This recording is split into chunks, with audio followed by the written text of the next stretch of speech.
If you asked all the great art historians and critics in the world who is the major figure in the second half of the 20th century, many of them would say Andy Warhol. Andy changed things. In 1980, we opened a very large gallery in London. The art world was much smaller then. You went to some openings and there was Andy. You met Andy everywhere. Within a few months, I was friends with him and said, of course, Andy, it would be an incredible pleasure if you would do an exhibition with us. It was many years since he'd made a great iconic self-portrait, and this was a good moment to do so. Andy had a great time. He came by Concord, he gave parties. Everybody loved him.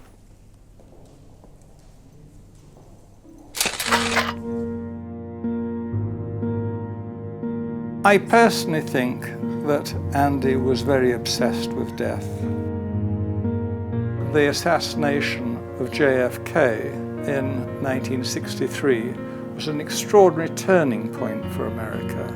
Jackie, who is photographed every second of the time, smiling, being the most beautiful girl in the world, being the perfect marriage, and then broken, shattered, widowed.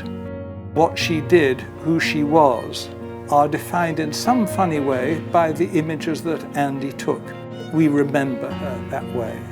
Having turned away from soup cans and Coca-Cola, he did these extraordinary pictures to do with death, to do with disaster.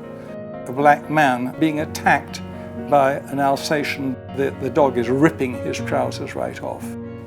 An ambulance which has been in a car crash, it's horrifying. But the result is, strangely enough, something incredibly beautiful, something incredibly powerful, and something which never existed in the history of art before. They're unique proofs, and they are parallel to the images that made the paintings.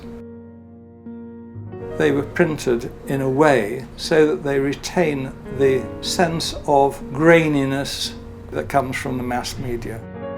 What Andy does is tells the truth about images which have never been considered before, the subject matter for paintings.